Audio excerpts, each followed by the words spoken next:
Glória a Deus. Eu vos cumprimento com a graciosa paz de nosso Senhor e Salvador Jesus Cristo. Uma ligeira leitura do Evangelho segundo escreveu Marcos, o capítulo 4, o versículo 35. Marcos, capítulo 4, versículo 35. Glória a Deus. Assim está escrito: e naquele dia, sendo já tarde, disse-lhes: passemos para a outra margem. No capítulo 5, versículo 1: e chegaram à outra margem do mar, à província dos Gadarenos. Amém? Podei-vos assentar, glorificando o nome do Senhor e bendizendo aquele que vive e reina para todo sempre. Glória a Deus. Quero agradecer inicialmente a Deus por essa oportunidade, rica oportunidade de estar aqui mais uma vez, para louvar a Deus e cultuar o nome do Senhor. Agradecer o Bispo Oídes por esta oportunidade, a Bispa Neuza. Deus abençoe nossa ínclita diretoria na pessoa do pastor Samuel, cumprimento também. Deus abençoe todos os irmãos. Meus irmãos, esse é um culto de celebração, um culto que muitas vezes nós também nominamos culto evangelístico. E esta passagem que eu acabei de ler, nós vamos ver Jesus, quando ele intenta, e de fato o faz, atravessar o mar da Galileia, quando em verdade nós sabemos que não se trata de um mar, mas ali de um grande lago, o lago de Genezaré, também conhecido dessa forma. Mas também está escrito que toda a palavra de Deus, que toda a palavra inspirada por Deus, ela é proveitosa para ensinar. Então nós temos aqui hoje a missão de compreender esse texto bíblico e extrair dele algo para as nossas vidas, algo que faça sentido para que nós possamos aplicar ao nosso dia a dia. E muitas vezes nós lemos esse texto e nós vamos compreender e ver e ouvir muitas pregações a respeito deste momento em que Jesus está atravessando o mar da Galileia, quando se levanta uma grande tempestade. E nós vemos inúmeras pregações a respeito disso.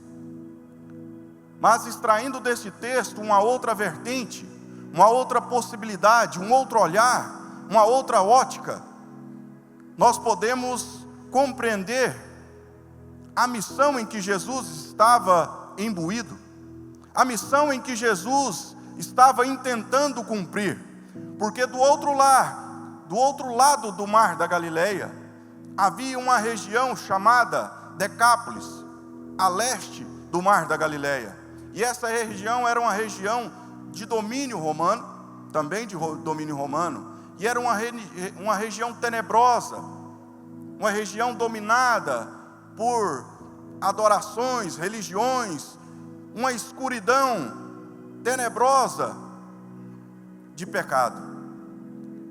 Jesus atravessa o mar da Galileia, mas neste percurso há uma dificuldade enfrentada quando se levanta aquela tempestade. Jesus tem um objetivo. Nenhum passo, nenhuma ação, nenhum gesto de Jesus é despretensioso. Como foi dito aqui nesta noite, nenhum de vocês que aqui estão aqui por acaso, pela sorte, estão aqui por acharem ou quererem, porque em verdade ninguém vem ao Pai se não for por Jesus Cristo. Glorificado seja o nome do Senhor Jesus. Nós olhamos então Jesus intentando atravessar o mar da Galileia, Mas qual é o objetivo? O que ele busca do outro lado? Talvez um descanso? Ou algo para o seu deleite? Não. Todos os passos de Jesus, previamente premeditados, estão para buscar aquilo para o qual ele foi desincumbido: fazer a vontade do Pai. Fazer a vontade do Pai. Jesus está em missão.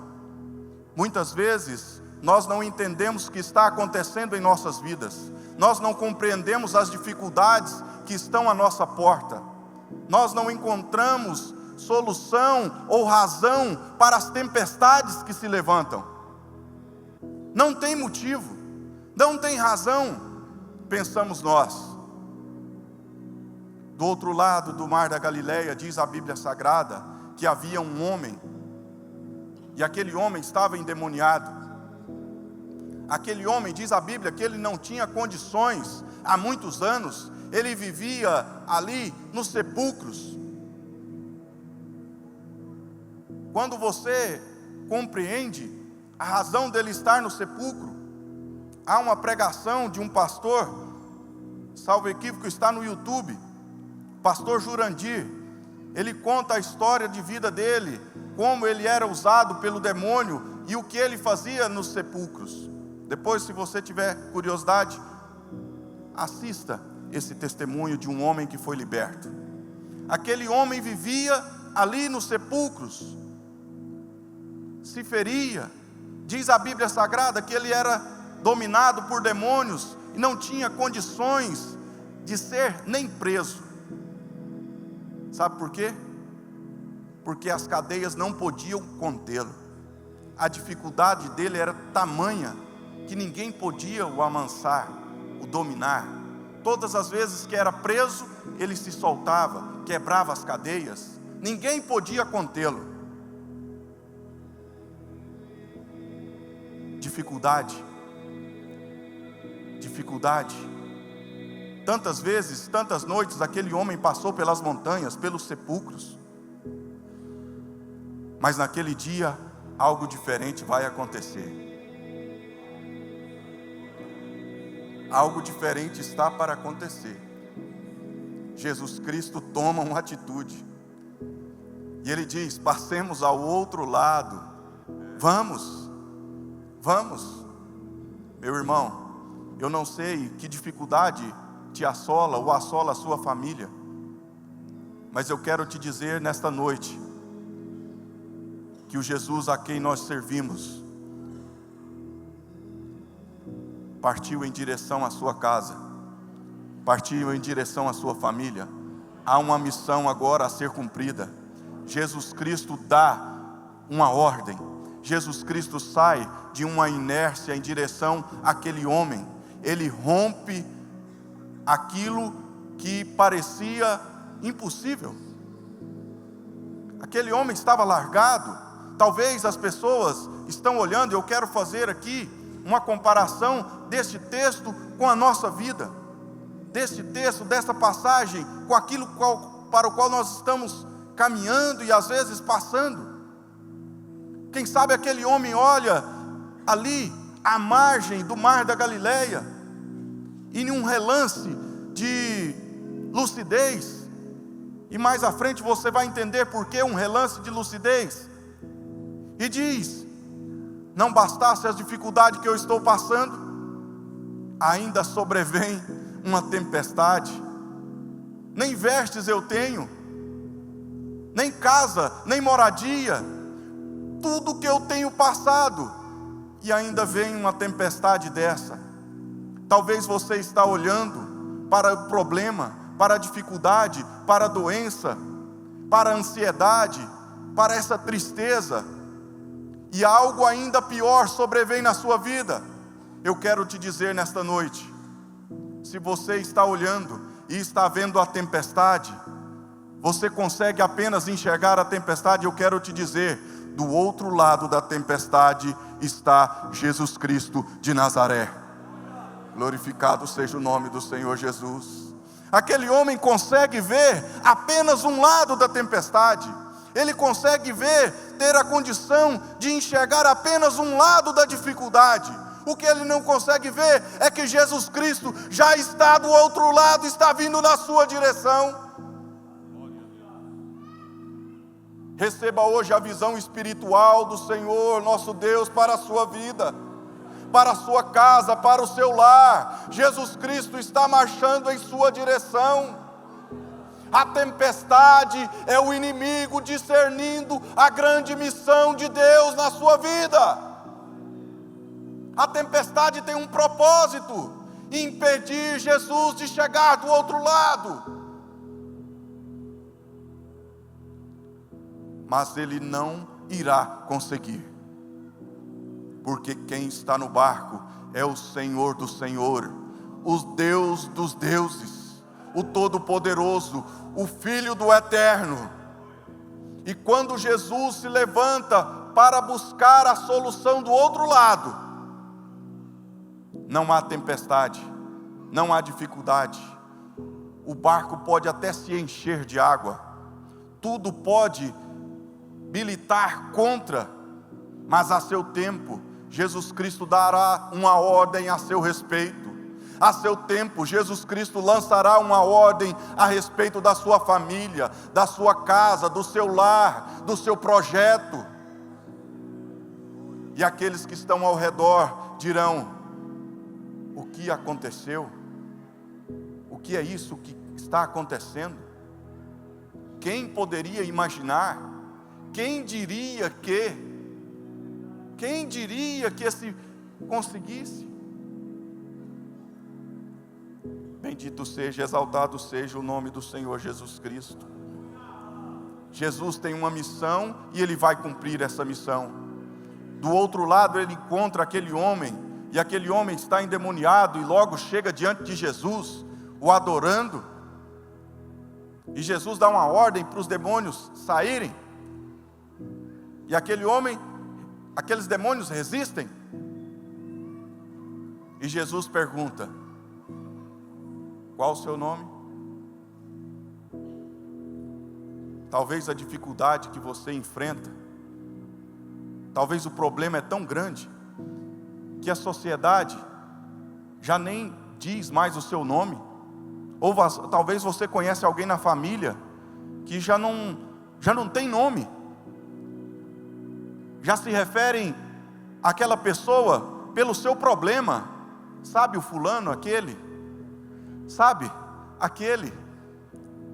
Já não tem nome. Esse homem já não tinha nome. Quem responde não é ele mais, é o problema. Ele não responde. Jesus pergunta: qual o seu nome? E ele diz: Legião, porque somos muitos. Legião. Nem vontade própria mais ele tem, não tem condição, não tem domínio, não responde por si mesmo.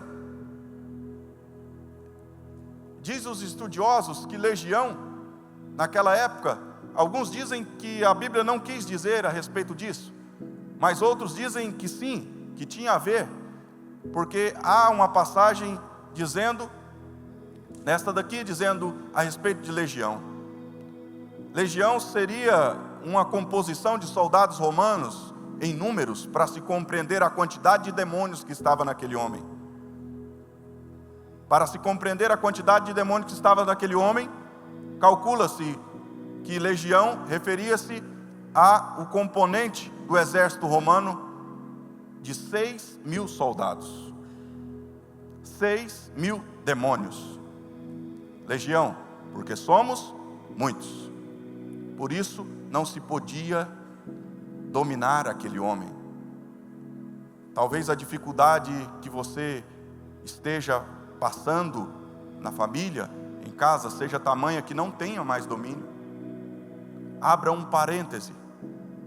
Vamos entender a respeito de legiões também quando Jesus Cristo falou, e quando ele estava para ser preso, Jesus falou: olha, vocês não sabem que se eu pedisse ao Pai, Ele me daria agora mais de 12 legiões de anjos?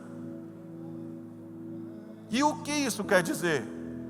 Quer dizer que um anjo, na Bíblia Sagrada, conta a história que um anjo matou 185 mil soldados assírios em uma noite, à força de um anjo. E o nosso Jesus falou: olha, eu poderia rogar ao Pai, e Ele me daria mais de 12 legiões, ou seja, mais de 72 mil forças.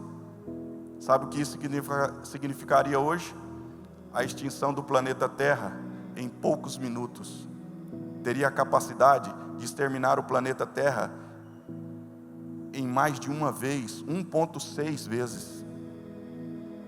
Era a força daqueles demônios que estavam ali diante de Jesus. Mas Jesus não sapateia, Jesus não esbraveja, Ele apenas dá uma ordem: sai, sai. E aqueles demônios têm que bater em retirada. Não é o tamanho do problema que está passando, ou que você tem se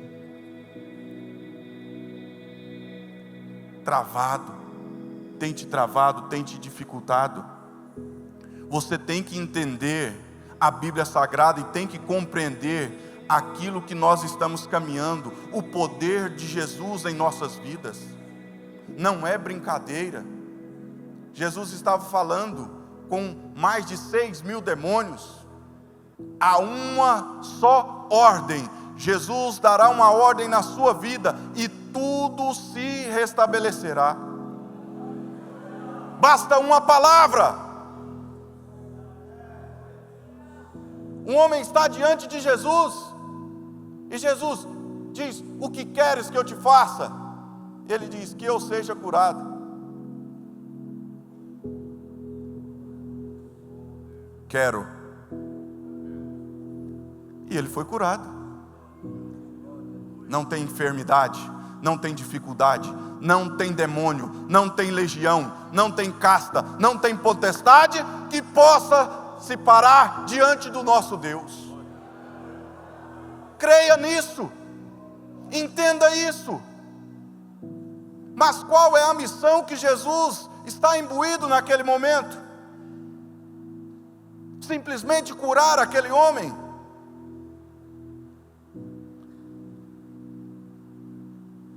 A região é composta, Decápolis é composta por 10 cidades. Jesus, olhando ali naquele momento, cumpre a sua missão, liberta aquele homem. Mas sabe o que acontece? O egoísmo humano. Muitas vezes as pessoas não querem nos ver bem. Não basta elas não nos ajudarem, elas não nos querem ver salvos, sãos. Jesus cura aquele homem, liberta, aquele homem agora está são, está livre. Mas a população ali, ela está olhando, sabe para quê? Para o prejuízo. Para o prejuízo que Jesus deu ao permitir que os demônios entrassem nos porcos e os porcos se precipitassem ao mar. Mais ou menos 2 mil porcos, uns 200 mil reais hoje, não sei. Às vezes nós estamos olhando, esperando algo de alguém que possa estender a mão para nós, mas muitas vezes, infelizmente, não estenderão. E não fique surpreso se com a libertação e com a vitória que Deus estiver para a sua vida, alguém ainda assim ficar contrariado com você. Pode acontecer. E aconteceu. A presença de Jesus foi algo que incomodou. Às vezes, a presença de Jesus não é benquista. Sabe por quê? Pode atrapalhar os negócios. Jesus pode atrapalhar os negócios. Eu não vou aceitar Jesus agora, sabe por quê? Porque o meu trabalho, a forma que eu estou caminhando, deixa Jesus de lado. Ou então, Jesus, vai embora, o Senhor está dando prejuízo. porque com a tua presença é incompatível com o caminho que eu estou seguindo. Quantas pessoas têm optado por caminhar aqui na terra com as suas empresas, com os seus negócios, com os seus afazeres, pedindo para Jesus deixar a sua vida, porque se Jesus permanecer, o prejuízo será certo, porque a presença do Senhor pode ser incompatível com aquilo que nós estamos vivendo. Escolhei hoje a quem servir, ou ao Deus Todo-Poderoso, ou a Mamon. Mas eu tenho a certeza que as pessoas que aqui estão optaram por entregar as suas vidas e tudo aquilo que está em nossas mãos ao Senhor Jesus Cristo. Glória a Deus, glória a Deus, aleluia. E prosseguindo para o final, aquele homem repleto de gratidão, porque Jesus o salvou, pede para segui-lo, e a resposta é: não, não, não. Vai para a tua casa e anuncia à tua família quão grandes coisas Deus tem feito por ti. Aqui eu abro o último parêntese. Jesus disse que o servo que cumpre aquilo que foi determinado, e tão somente aquilo, é um servo inútil. Sabe o que ele fez? Desobedeceu. Jesus falou: anuncie a sua família, mas a Bíblia Sagrada diz que aquele homem anunciou em Decápolis. Não foi na casa dele, ele anunciou em Decápolis, nas 10 cidades que compunham o centurião romano. Aquele homem sai pelas cidades anunciando as coisas que Jesus havia feito na vida dele. E a missão de Jesus, que é lançar a chama, a luz nas trevas de Decápolis, é cumprida. Assim é a nossa obrigação. Jesus está dizendo: não precisa você ir lá e dizer: olha, vem, seja salvo. Jesus está dizendo: anuncie aí fora quão grandes coisas Deus tem feito na sua vida. Anuncie ao mundo. Sai pelas ruas, no seu trabalho, na padaria, aonde você estiver. Será que Deus não fez nada por você? Será que Jesus não fez nada na sua vida?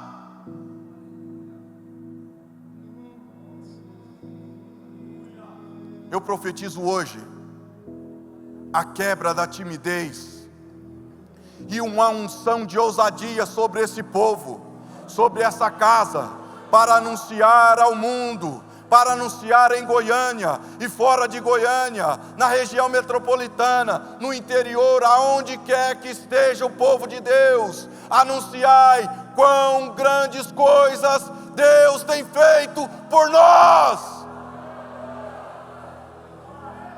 Refai shonde canará shudecai, ronda sheminaço de cantou daramai chudechei, raço de remanai shudecai. Honre o esforço que Jesus fez. Honre o esforço que Jesus fez na cruz. O esforço que Jesus fez atravessando. Aquele homem se torna, diz alguns estudiosos, o primeiro missionário da Jordânia, anunciando as coisas que Deus fez por ele. Conte, fale, mostre, anuncie as coisas que Deus tem feito para a sua família, para a sua casa, para o seu lar. Conte as vitórias, não esconda. Anuncie ao mundo. Bendito seja, exaltado seja o nome do Senhor Jesus. Amém? Compreenderam a missão? Que nós possamos anunciar o Evangelho em tempo e fora de tempo. Amém? Glória a Deus por essa palavra. Se for para Jesus, é mais alto.